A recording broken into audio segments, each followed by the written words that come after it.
I was lifting hay bales and my gloves off and heard a scream so high-pitched and ear-splitting that it cut across the hot Texas air like the report of a gun. I left the pitchfork on the ground and sprinted across the ranch, heart racing. The scream was echoing from the old barn. The barn I had closed and locked on the barn.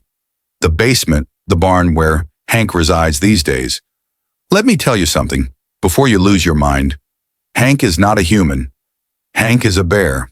A live, breathing, full-sized grizzly I rescued as a cub after a flood carried him up from the adjacent wildlife reserve. He'd been hurt, starving, and abandoned. I constructed him a shelter below my barn, consulted professionals, acquired him vet treatment, and complied with all laws. He's not a pet, he's a permanent rescue. The only rule: you don't go into the barn unless I'm with you. And HOA Karen just broke that rule. I ran across the field yelling, "Don't move, do not move." But it was too late. I could already see her hair fluffed up like a cotton ball, phone in hand, camera pointed at the barn walls and high heels in the dirt of all things, crying her head off. She was halfway down cellar steps and Hank was snarling. He hadn't bit yet, but he crouched at bottom of the barn cellar, half in view of a grubby ceiling light coming up on hind legs, low rumbling growl boiling out of throat. Karen hesitated halfway down the stairs. Her phone slipped out of her hand and rolled down the stairs, coming to rest a foot away from Hank's huge paws. "What is it?" she shouted, legs shaking. "Is that a real bear?" And that's when the metal catch on the cellar door suddenly clicked shut behind her. Locking her inside, I had only seconds to reach her, but let me back up to the start. I'm Noah Jacobs. I'm a 41-year-old retired forest ranger turned ranch owner. I reside in a remote area of rural Texas on 16 acres of land inherited from my grandfather. I'm not wealthy, I'm not flashy. I produce my own food, raise some animals, and sport a solar roof. My peace is worth everything to me. Then the HOA came along. See, I'm not even part of the HOA. My land was completely autonomous, but after the residents of the new next-door development Sunset Valley Estates began arriving, they got the notion that all the inhabitants of the area had to abide by their regulations that covered dress codes, trash collection schedules, lawn maintenance, and get this, what hue we could paint our mailboxes. Enter Karen Monroe. Blonde bob red lips, always dressed as if attending a fashion show, even to retrieve the mail, called herself president of the Sunset Valley HOA. Even though I didn't reside there, that didn't deter her from trespassing on my property the day after I erected a private property. No trespassing sign and instructing me, "You'll need to take that down. It's an eyesore." I explained to her as tactfully as possible, "Ma'am, this is an HOA property. You don't get to make the rules here." She scoffed, "Oh, we'll see about that at first." I laughed her off, but then came the letters taped to my gate, then the anonymous reports to animal control claiming I had dangerous wild animals. And then last week, the gate cameras caught her standing on my property, photographing my barn and pointing at it like it was Area 51. I should have confronted her harder, but I was taught to choose my battles. I just didn't think she'd take it this far. That brings us to today. It was hot and dusty. I was doing my regular chores of macking the stalls, checking the well pump loading feed, when I saw tire tracks, not my truck, not the delivery van. These were fresh, skinny tracks, like from a little SUV. They led around the side of my ranch towards the barn. I stopped. No one goes to the barn, only me has the key. Only me knows about the secret latch that unlocks the basement door, unless Karen and I sprinted. And now here we are with her standing halfway down the stairs, face pale as milk, stuck between a locked door and a 700-pound bear, who actually doesn't care for strangers. "Hank, easy boy, it's okay," I yelled as I sprinted to the door. Karen spun around slowly. "What is this place? What is this?" The bear didn't roar. He didn't charge. He just emitted that low warning growl. He didn't want to hurt her, but he was afraid, and when he's afraid, he's deadly. I ran to the latch, locked from the outside. "Back away slowly," I yelled. "Don't run. Do not yell." "Open this door," she yelled, stamping her foot. The stomping rang down the wooden stairs. "Bad idea."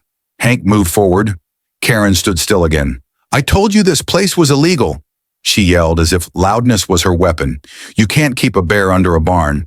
"I'm calling the authorities, lady," I growled, attempting to unhook the rusty lock. "You're lucky he hasn't eaten your phone." She was too afraid to laugh with a last tug.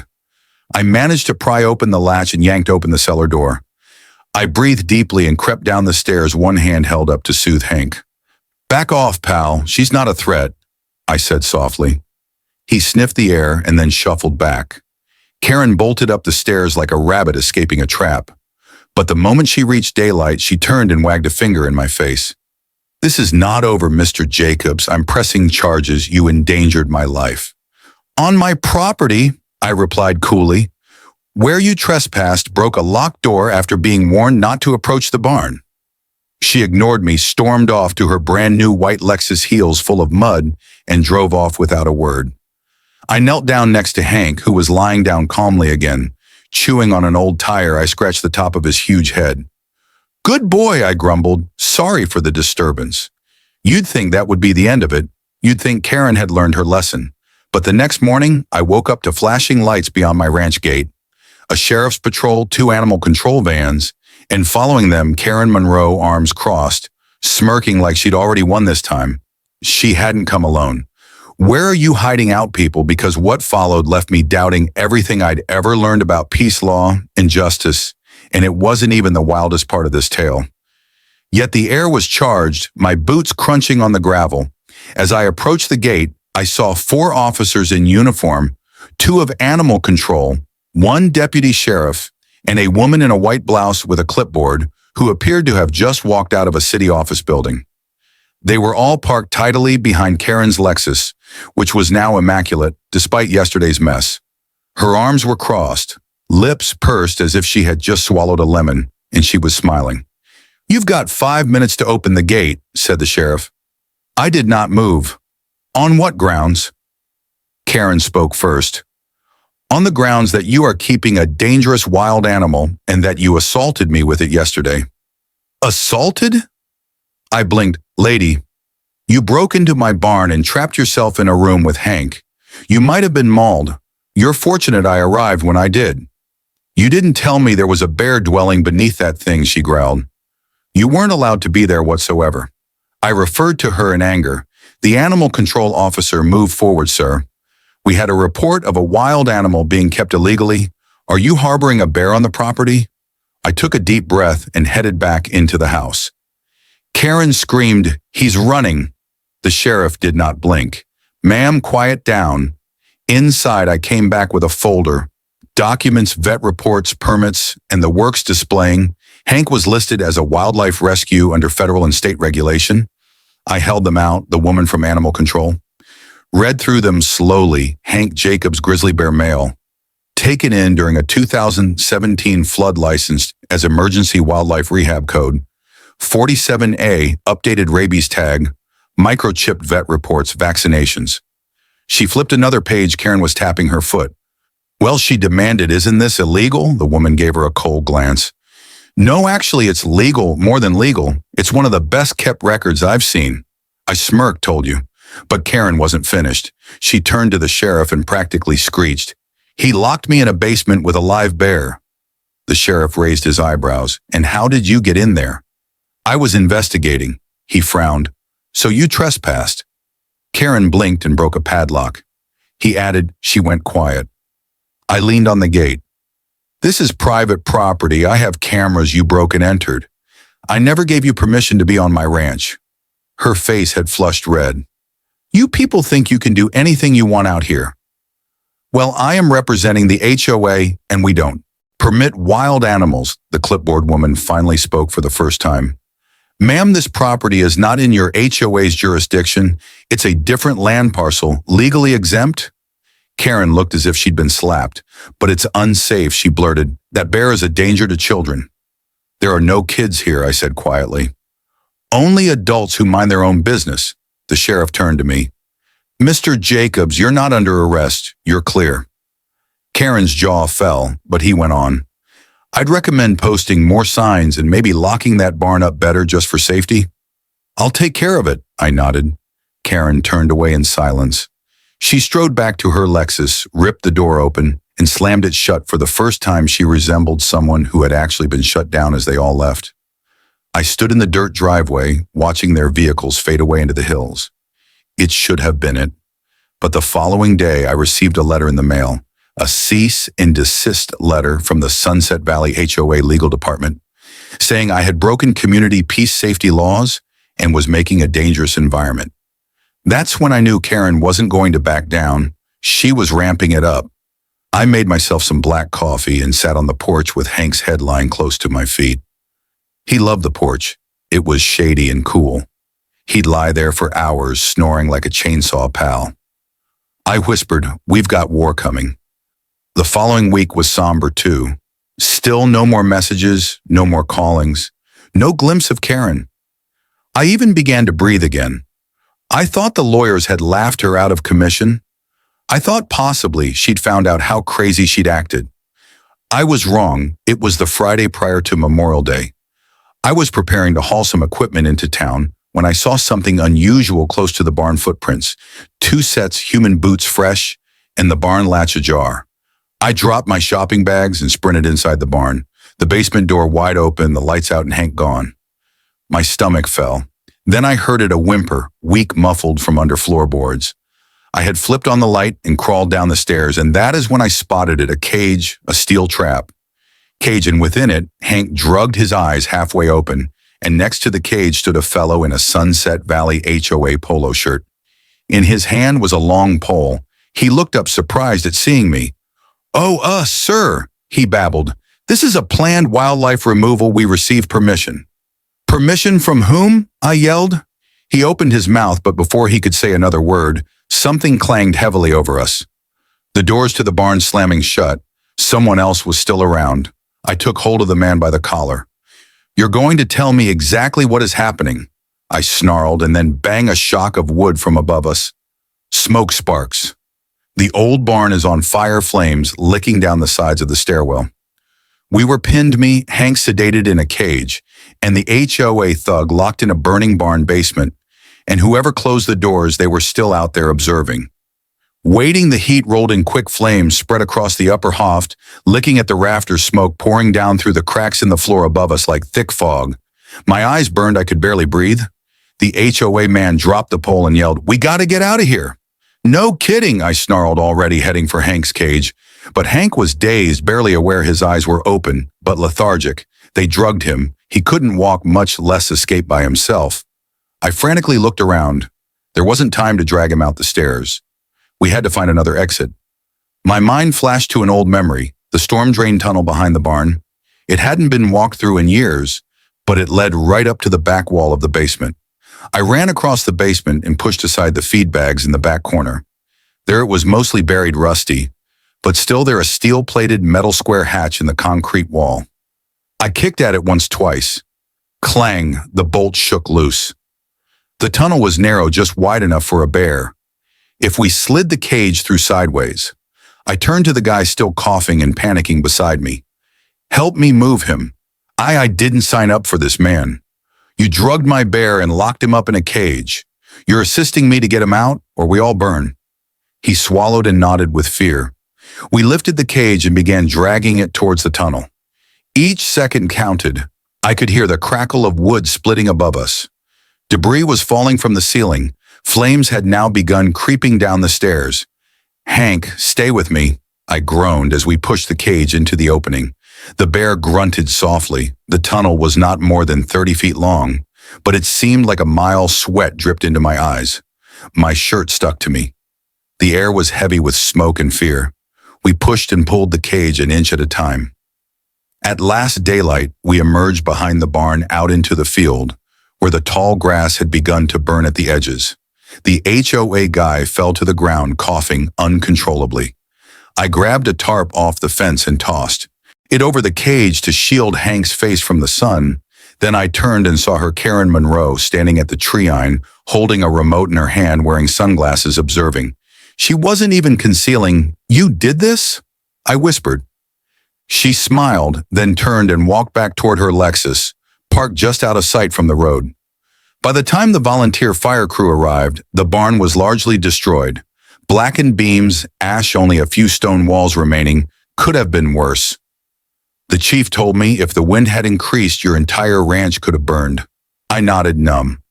Hank was safe now, sleeping off the sedative in the cool of my garage, enveloped in cold towels and surrounded by fans. But I was not calm no longer. This was arson, an attempted theft of an animal, and someone needed to pay for that evening. I phoned my lawyer. "You must report everything," she said. "But first move the bear. She's not going to quit until she destroys you." So I did. I loaded Hank into the horse trailer the next morning and took him to a friend's rescue center 3 hours away. He'd be safe there, away from HOA drama, away from danger. But me, I had a war to fight when I went back to the ranch. I discovered my mailbox had been destroyed once again. A letter jammed through the destroyed flap notice of code violation, structural damage barn, not to code cleanup required within 7 days at the bottom, HOA Sunset Valley, President Karen Monroe. I laughed out loud. She'd burned down the barn and now she was tracking me for it. It was time to collect evidence. I visited the remains of the barn with a video camera and started recording all melted hinges, scorched padlocks, burnt footprints leading up to the door. I followed the shoe prints to a new tire mark, too small for a fire truck, just the right size for a certain Lexus. I transferred the video onto my computer, then I sent it off to 3 locations, my attorney, the sheriff, and the local news station.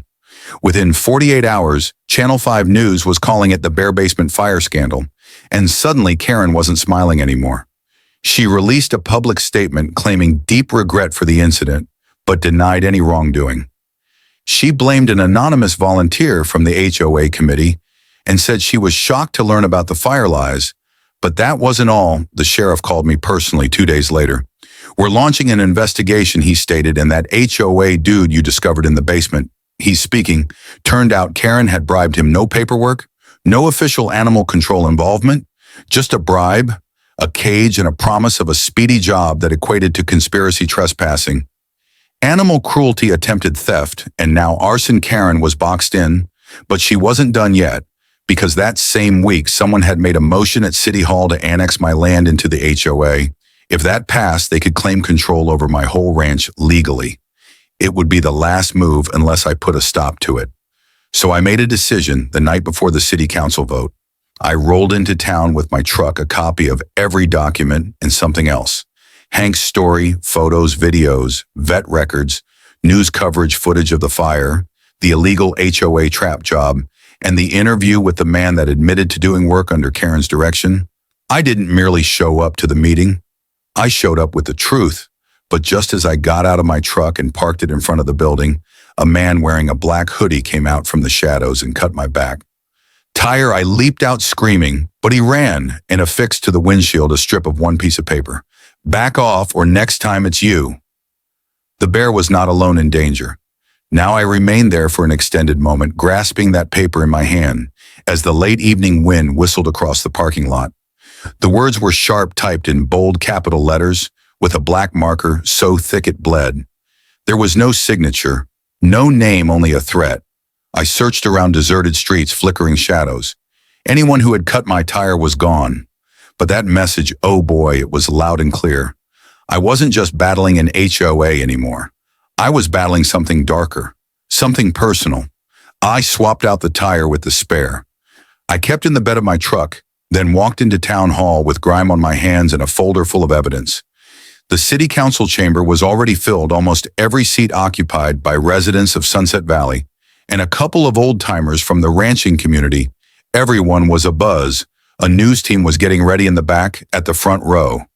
Karen Monroe, immaculate white blouse, hair curled, lips glossed. She didn't even glance at me when I passed by, but her smirk, the same smug look from the barn fire, was etched on her face. I sat down and waited. One of the counselors stood up next on the agenda. "Is the annexation application submitted by the Sunset Valley Homeowners Association to surrounding properties?" A murmur ran through the room, including the Jacobs Ranch. Now she looked at me slowly, like she had already won. But I stood. "Mr. Jacobs, you'll get 3 minutes to talk," the councilman told me. I walked over to the podium. My boots thing on the wooden floor. I held up the file in one hand and scanned the room. "My name is Noah Jacobs. I grew up in this town. I've spent the last 15 years tending to land that's been in my family for 4 generations. That land was never part of an HOA, and it never will be." The room grew silent. I opened the folder and removed photos. This is my barn before and after it was burned to the ground. I held up a charred metal latch. This is the lock that was forced open the day Karen Monroe trespassed. Then the final photo, Hank sleeping peacefully in the sun, with his paw over his snout beside a stack of hay. This is Hank, a federally registered, rehabilitated wildlife rescue. He lived safely in a locked enclosure on my property for 6 years without incident until this HOA decided they knew better than the law. Gas rang out through the chamber. I continued on. They attempted to steal him, drug him, put him in a cage. When that did not work, they set fire under my barn with a human and a bear trapped inside. And when that was not enough, someone slashed my hole outside of this building and left me a note telling me to back away, or I left the threatening note on the table for everybody to see. I have the truth, I have the records, and now so do you. I resigned. The room erupted into whispers. The city council entered. Deliberation? Right there, Karen. She stood and stormed out. But not before she turned around, pointed a finger at me and yelled, "You'll regret this. You think you're some hero. You're just a washed-up hick with a freaking bear." Everyone gawked. The sheriff, seated at the back, slowly rose and walked out behind her. A few minutes later, the council returned. The head of the board cleared his throat after reviewing all available documentation and statements. The city council unanimously denies the request to annex the Jacobs Ranch into the Sunset Valley HOA. Furthermore, we are opening a formal investigation into misconduct. By HOA leadership, applause broke out. Not from everyone, but enough outside people shook my shoulder. Old ranchers rubbed my shoulder. The Channel 5 reporter requested an exclusive. I gave them a brief quote and walked back to my truck. But I was still in a state of discomfort because Karen wasn't the type to walk away, and she didn't. That night, I received a knock on the door. I opened it to see Deputy Ramirez on my porch.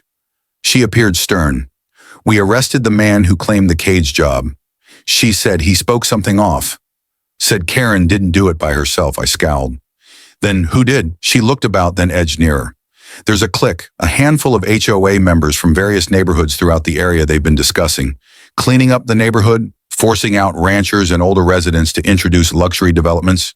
I blinked. A land grab, more like a shadow. HOA unofficial, but tied Karen's just loud. "Someone else is pulling strings." My stomach turned. "So she's the front, Ramirez?" Nodded. "We're digging deeper, but you need to watch your back." And she wasn't lying, because the very next morning someone broke into my garage. They didn't take anything. They just left something on the workbench. A photo of me and Hank taken from a long lens through the trees and written on the back in red marker. "You shouldn't have spoken." That afternoon, I walked the boundary of my property and discovered something else. A trail cam set high in a tree aimed right at my house. I brought it down and bludgeoned it with a hammer. This was not about the HOA anymore. This was about authority and whether or not they were ready for it. Because I'd been waiting until now to find out, because I had one trick left up my sleeve. Something that they were unaware of. Hank had a twin, not another grizzly, but another friend, a lady named Ellie Pierce, ex-Army K-9, handler, wildlife enforcer, and rancher like me. She owed me a favor, and she was on her way. And when she arrived, the game would change completely. 3 days later, Ellie's truck rolled onto my ranch just as the sun was dipping low behind the hills. Her dusty black pickup looked like it had wrestled a tornado, and one on the back window a faded sticker of the Texas Rangers badge, and an even older one that said, "Don't tread on me." She emerged wearing faded jeans boots that had been to war, and a camo hat worn low over sharp green eyes. I hadn't seen her in 6 years, but she walked up like not a day had passed.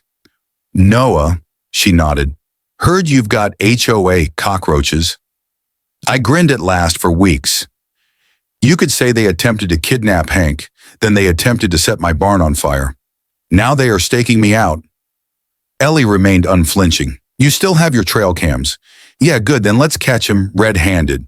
We made the rounds along the periphery, noting weak spots in the fence, and putting in new motion detectors. Ellie brought equipment I hadn't laid eyes on since my federal forestry days. Enforcement. Night vision cameras, IR trip beams. Sound pickups, she wasn't here to. Sightsee, she was hunting. And that evening we registered our first contact at 3:12 a.m. One of the cameras along the eastern fence line illuminated Ellie, and I were lying awake monitoring live feeds from the kitchen table. Two men moved along the property, one stooping low with a flashlight, the other with a little box. "Pause," Ellie breathed. She closed in on him. It was one of the members of the HOA board, Tim Rowland, day job, real estate agent, night job, HOA board member, and the other man, the same individual who had been discovered in my barn. "Bingo," Ellie smiled. "Let's welcome them in," took flashlights and set out, keeping low in the tall grass. The air was cool and frogs were raucous too. Raucous enough so that they wouldn't be able to hear us coming. As we reached the fence, Ellie shouted, "You boys lost?" They bounded like startled deer. Tim stuttered, "This is public land." "No, it's my land," I growled, flipping on the floodlight that shone them down, blinding white. They stood like statues. Ellie stepped forward, caution to explain the box. No comment. The second man growled thought. So we took the box and watched them dash back into the woods like rodents in the box, a signal booster wireless used for trail cam, broadcasting long distances. They were not merely observing. They were broadcasting live footage to one. Ellie scanned the equipment, military grade. Someone's bankrolling them. My skin crawled. We delivered the box to the sheriff the following morning. Ramirez's face darkened. "That's not HOA level. That's something else." She clicked a few keys and referred the serial number belonging to a security company in Houston, owned by a holding company. "Guess who sits on the board, Karen?" I took a guess. She shook her head. Her former husband, Michael Lane. Multi-millionaire builder, deals in land flipping, converting farmland into mega residential complexes. He's been purchasing properties in counties all around here. Quietly, Ellie let out a low whistle. "Now we know who's behind this?" Ramirez nodded, "And they were counting on you being too quiet. Noah, that you'd fold, but I didn't. I said no." Ramirez agreed you didn't that day. "I met with my attorney and filled out a restraining order against Karen, Tim, and the other dude. We also sent cease and desist to the security company and its corporate parent. But that wasn't sufficient. They were still spying, still loitering, so Ellie and I set a trap. We installed one of their own cameras directly at the barn ruins. But we rewired this fed phony footage, as opposed to the live feed, and played back over me feeding Hank made it seem like Hank had returned. And we waited 2 nights later. Somebody came back by their self, dressed all in blackface, concealed.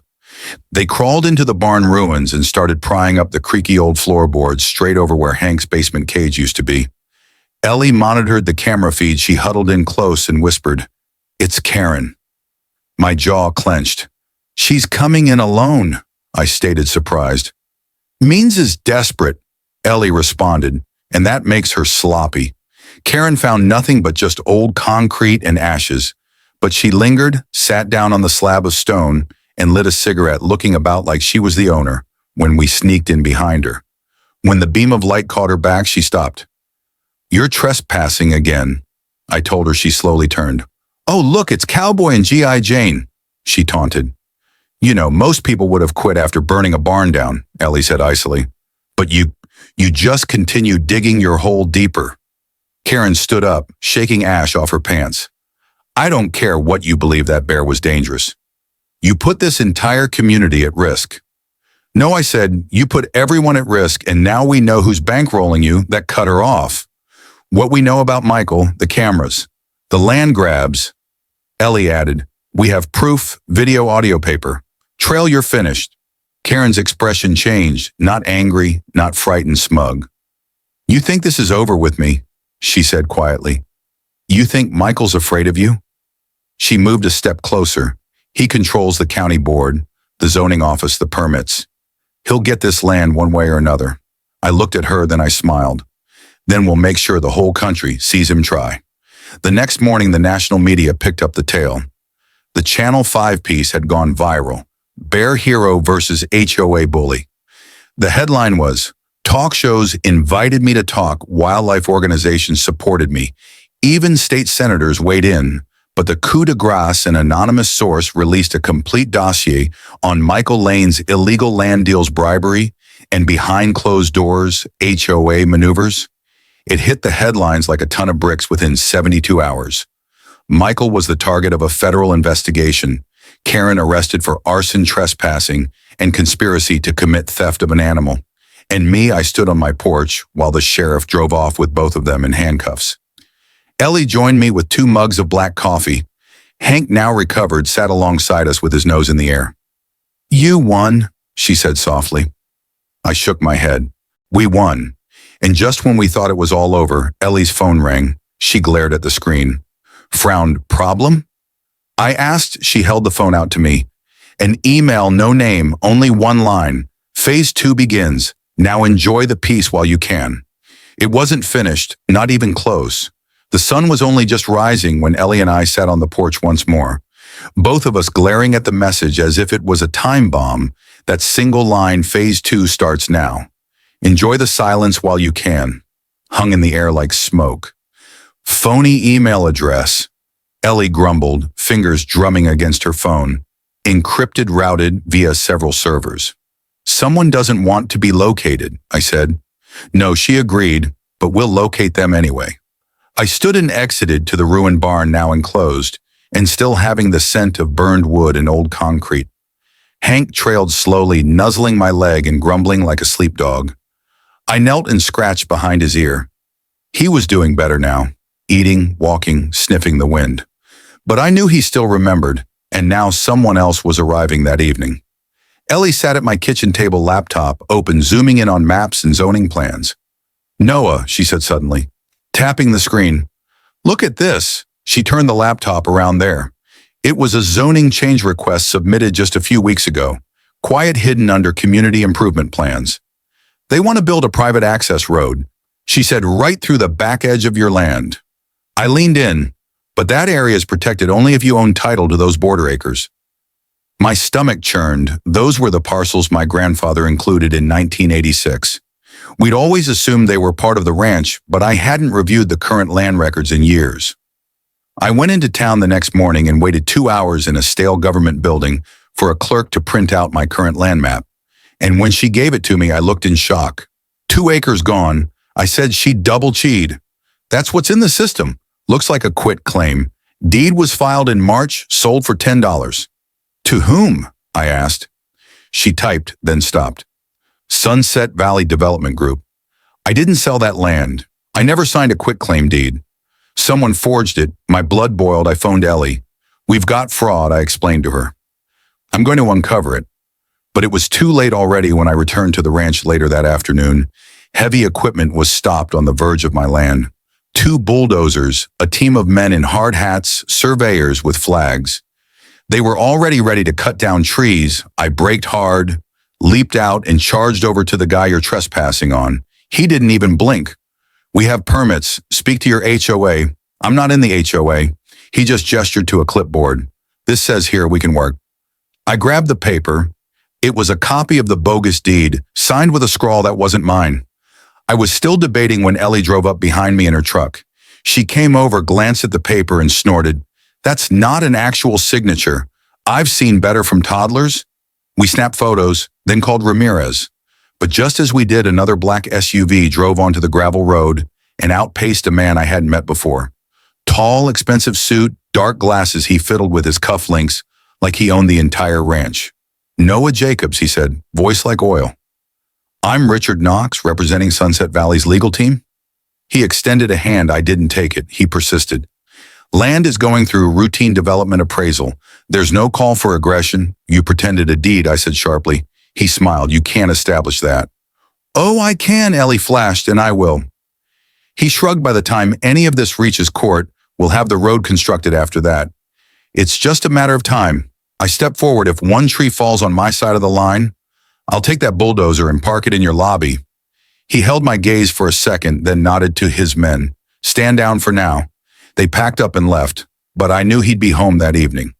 I pulled out all my documentation on the ranch boundaries, old deeds, maps, even a signed letter from my grandfather many years ago when he battled zoning with the county. Ellie worked late cross-referencing parcel IDs, and at last at 2:17 a.m., we located it, an archive scanned version of the original deed with my name and signature notarized that the boundary acres were under family trust.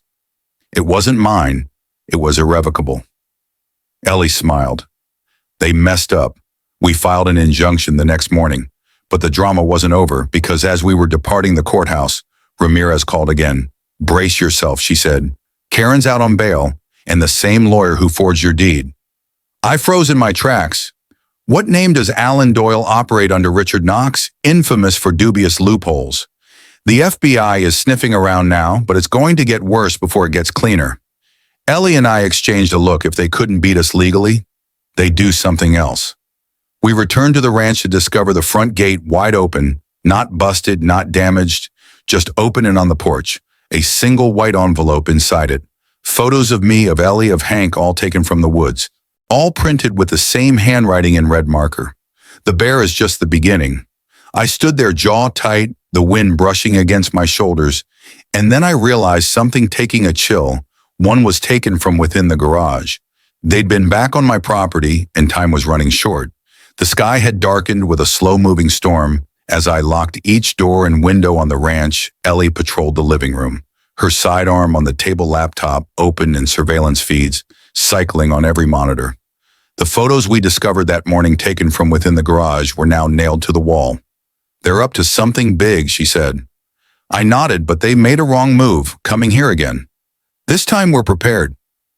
Hank was in the fortified barn, moved and rebuilt 2 weeks following the fire. This time with steel fortified doors, climate control emergency power, and a direct tunnel to the main house. Not for protection from him. For protection for him, Ellie reinforced the perimeter. Cameras, silent alarms, motion sensors, and in the tree line. At the back of the property, she installed a hidden perch with night vision scopes. We didn't sleep that night because we knew they were coming. It began at 1:44 a.m. A soft crackle in the walkie perimeter breached north fence. Ellie was already up and running for the door. I followed, shotgun in hand. Eyes sharp, 3 figures, all wearing black, 2 near the barn, 1 around the house. They moved like pros, not HOA board members. These were men for hire hold. Ellie whispered over the radio, "Wait until they're in the red zone." I clicked the safety off my shotgun. The first man made it to the barn doors and pulled out bolt cutters. He never had the opportunity to use them.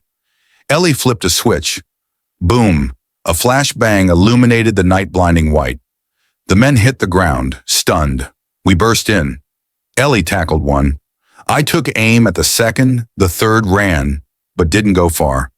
Ramirez's cruiser lights pierced through the trees like lightning sirens howled. The third man dropped his gun and put up his hands. By morning, they were cuffed and in jail, all 3 former security contractors. Private security paid cash, and the one Ellie took down spoke. Richard Knox hired us. He admitted we were supposed to sedate the bear and stage an escape. Blame the rancher. Then the state would take the property and you were going to torch it again? Ramirez inquired icily. Wasn't the scheme. This time he grumbled. By 9 a.m. Knox was taken into custody. By 11 a.m. and federal task force raided Sunset Valley's Office of Development by 2 p.m. It was news nationwide. Again, HOA retains Mercs to create wildlife scenario. Caught red-handed, Karen Monroe was apprehended again for breaking her bail conditions and for fresh charges. She shrieked as they pushed her into the cruiser. "This isn't finished. You're nothing but a redneck. I'll get it all back." But I did not reply. I simply remained on the porch. Hank next to me, Ellie by my side, observing the last of them drive away down the road. 2 months later, the ranch was quiet once more. The trees green, the barn in good repair. Hank healthier than ever, even running after butterflies like a cub. Some mornings Ellie made up her mind to stay a bit longer, assisted in establishing a wildlife outreach program for veterans. Children visited, families took pictures with Hank from a distance. Even a couple of national parks, people stopped by to discuss opening the land as a private sanctuary. And the best part, that bogus deed erased, Clean My Land was protected forever by state conservation status. No longer HOA threats, no longer land grabs, just me, the ranch, the bear, and peace. But as I was drinking my coffee, one chilly morning, Ellie brought over the last thing we've been ignoring, a sealed manila envelope discovered under the porch steps. No return address inside a picture. Not of me, not of Ellie, not of Hank. It was a picture of a different ranch, far away, other trees, other land, but the same fencings, the same barn type. And on the back of the picture, "You're not the only one. I glanced up. Ellie was already closing the gate behind us. Let's go, she said where I asked. She smiled wherever they believe they can't be caught. So if you're out there reading this, wherever you're looking from Texas, Ohio, Florida, California, remember something: the instant you feel you are small, you're not even a man with nothing but a barn, a bear, and a recalcitrant heart can overthrow the powerful and triumph. Because in this world, it's not about how they scream the loudest, it's about how long you keep standing, and we're still holding firm, silent, and ready at all times.